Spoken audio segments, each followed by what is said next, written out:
Donc je commence par Myriam Turki. Alors, comme c'était pas moi qui était prévu aussi le modérateur, il y a un modérateur qui n'est pas là, donc je serai incapable de la présenter comme il faut. Donc je la laisserai juste après présenter, peut-être ce sera plus simple. Juste pour dire, moi, ce que j'avais apprécié dans sa recherche, c'est notamment un livre qu'elle avait écrit sur le Coran, lecture d'aujourd'hui quelque part. Ouais, c'est ça. Voilà. Et c'est pour ça qu'on a intitulé son intervention le Coran au prisme d'aujourd'hui. C'est-à-dire comment lire le Coran à partir de la perspective actuelle, enfin de la perspective contemporaine. Et ensuite, on passera la parole à Farid Djebiha, je sais pas, Djebiha, qui va nous parler du Coran à travers la sourate les appartements, à travers la sourate les appartements. Il nous en dira plus. Inch'Allah, ce que je vais demander, c'est que donc, chacun d'entre vous puissiez faire une petite intervention de 10 minutes maximum, dans laquelle vous commencez par vous présenter brièvement, comme pour que les gens sachent qui vous êtes, Inch'Allah. Et puis après, on passera à la question transversale, Inch'Allah. Merci, on commence bien sûr. Comment on dit ça déjà j'ai oublié. Quand on passe là, galanterie oblige. J'avais oublié le mot galanterie. Masha'Allah. Merci beaucoup.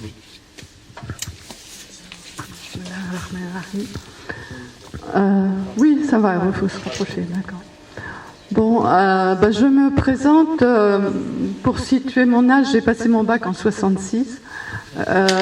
J'ai été élevée dans le christianisme, j'ai fait des études supérieures scientifiques et de 1972 à 80, j'ai enseigné la physique et la chimie dans divers lycées et collèges en France. Je me suis mariée en 1974 avec un Tunisien et je suis entrée dans l'islam vers 1976. Donc ça fait un moment. En 1980, nous sommes partis vivre en Tunisie, où nous vivons toujours. J'ai enseigné à Monastir jusqu'en 1990, date où j'ai pris ma retraite anticipée, ce qui m'a laissé un peu de temps pour étudier et m'occuper de nos 3 enfants. Ils vivent maintenant en France, 2 d'entre eux sont mariés, nous avons 3 petits-enfants. Le livre Paroles du Coran pour aujourd'hui, il a résulté des réunions d'un petit groupe de femmes, soit françaises, soit tunisiennes ayant grandi en France. Nous éprouvions le besoin de comprendre ce que nous faisions réciter à nos enfants. Nos enfants étant à l'école primaire, ils apprenaient le Coran et nous, on leur faisait réciter. Donc c'est essentiellement les petites sourates de la fin du Coran et environ un 30e du texte coranique. Donc c'est en gros la matière du livre Paroles du Coran pour aujourd'hui. Nous avons consulté pour cela de nombreuses traductions avec les annotations et quelques ouvrages d'exégèse.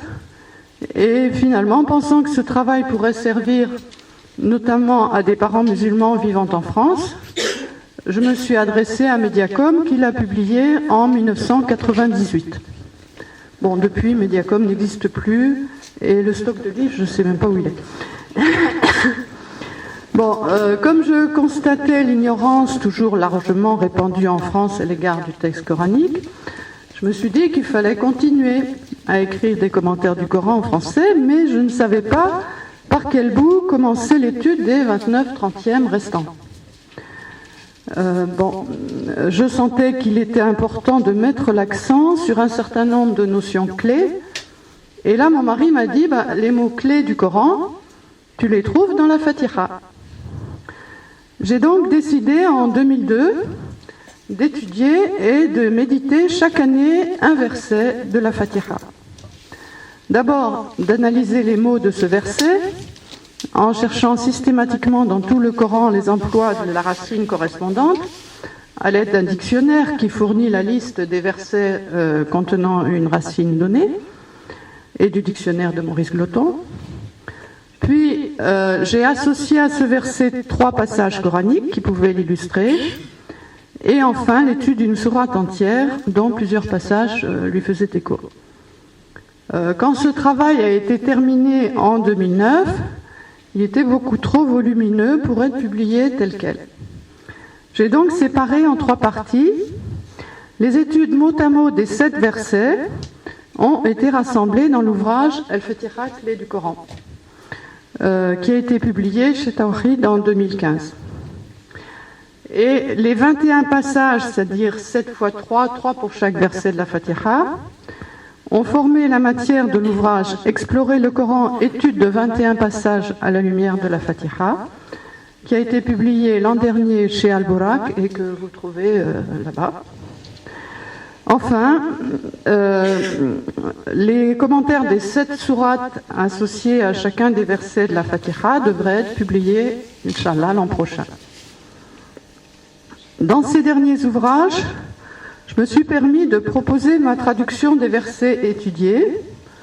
Je consultais beaucoup de traductions, mais je voulais restituer un petit peu mieux des nuances qu'on ne percevait pas toujours dans les traductions existantes. J'ai donc été amenée à réfléchir en profondeur sur ce qu'impliquait traduire le Coran. Alors là, si j'ai que 10 minutes, je vais peut-être sauter. J'avais un certain nombre de réflexions sur la traduction du Coran, mais on en a déjà parlé ce matin. Donc je passe tout de suite à l'exemple d'application, la traduction de la Fatiha.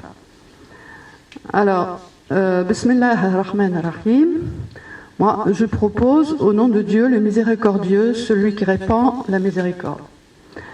La traduction de la Basmala pose tout de suite un problème qui départage les traducteurs en 2 catégories. Il y a ceux qui jugent intraduisible le vocable Allah et que se contentent de le transcrire, et ceux qui estiment devoir le traduire par Dieu. Nous choisissons pour notre part cette deuxième solution, avec d'autant plus d'assurance que nous trouvons dans le Coran des indications relatives à cette délicate question. Le nom Allah était celui par lequel les Juifs et les chrétiens arabes de l'époque du prophète désignaient celui qu'ils adoraient, le créateur du ciel, de la terre, le maître et seigneur de tous les humains. Et dans le verset 46 de la sourate Al-Ankabut, sourate 29, le Coran confirme solennellement que le Dieu adoré par le prophète et ses compagnons, Allah, est bien le même que celui des gens du livre, l'unique absolu. Notre Dieu, qui est votre Dieu, est unique. Et d'autre part, le verset 110 de la sourate Al-Isra, sourate 17, accepte très clairement que le Dieu unique soit invoqué sous différentes appellations. Invoquez Dieu ou invoquez le miséricordieux, quel que soit le nom sous lequel vous l'invoquez, les noms les plus beaux lui appartiennent. Conformément à ces versets, il ne semble n'y avoir aucune objection de principe à employer le mot Dieu pour nommer Allah. Ce choix ou son refus reflète plutôt la sensibilité façonnée par une culture séculaire de la personne concernée. Un musulman arabophone qui dialogue assez peu avec les occidentaux aura du mal à concevoir que le mot Dieu puisse traduire tout le respect incommensurable que le mot Allah éveille en lui. Il pensera peut-être spontanément que les non-musulmans qui parlent de Dieu n'en ont qu'une idée dégradée et que serait offenser l'Éternel que d'adopter leur langage. Mais si on traduit le Coran pour un public non arabophone, dont la culture porte généralement l'empreinte du christianisme et qui ignore presque tout de l'islam, il faut bien comprendre que le maintien systématique de la transcription Allah va laisser entendre qu'on parle d'un Dieu particulier, le Dieu des Arabes, et non du seul Dieu de tous les êtres, de tous les mondes et de tous les temps, comme disait Voltaire. Ainsi, l'emploi de la transcription Allah sous-entend-il parfois un rejet, a priori, de l'universalité du message coranique. C'est pourquoi il nous paraît préférable d'employer pour désigner le Tout-Puissant en français le même mot, Dieu, que celui utilisé par les monothéistes en général dans cette langue. Comment traduire Ar-Rahman Ar-Rahim ? Quand on cherche dans le Coran la racine Rahama, on voit que la Rahma est un concept très riche qui ne correspond pas seulement aux notions de pitié, clémence, miséricorde, mansuétude, compassion, mais aussi à celles de bonté, sollicitude, bienveillance, bienfaisance, générosité, providence, tendresse prévenante. Maurice Gloton dit rayonnement d'amour.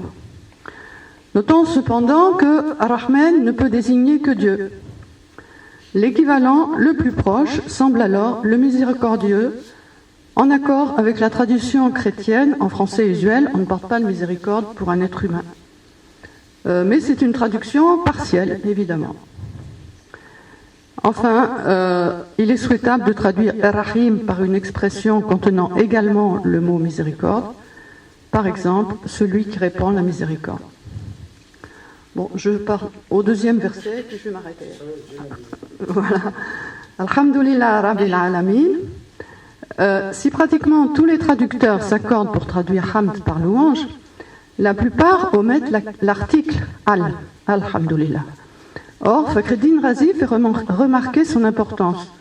Le croyant qui récite la Fatiha ne se met pas en avant, ne prétend pas être pleinement conscient de ses paroles. Il ne fait que s'associer à la louange universelle qu'ont adressé, adressent et adresseront à Dieu très haut toutes les créatures de toute éternité. Enfin, doit-on traduire Rab par Seigneur ou par Maître ? On peut être gêné par l'étymologie de Seigneur, Seigneur plus vieux, comparatif, or Dieu ne peut être comparé à rien, ainsi par les ambiguïtés du langage chrétien qui emploie le mot Seigneur indifféremment pour désigner Dieu ou le prophète Jésus. Le mot Maître nous paraît préférable, puisque Rab signifie à la fois le maître qui commande et celui qui éduque. Enfin, Al-Alamin, ce sont les êtres de l'univers, voir par exemple le verset 108 de la sourate 3 Al-Imran ou le verset 10 de la sourate 29 Al-Ankabut. Voilà, je vais m'arrêter pour l'instant. Merci beaucoup.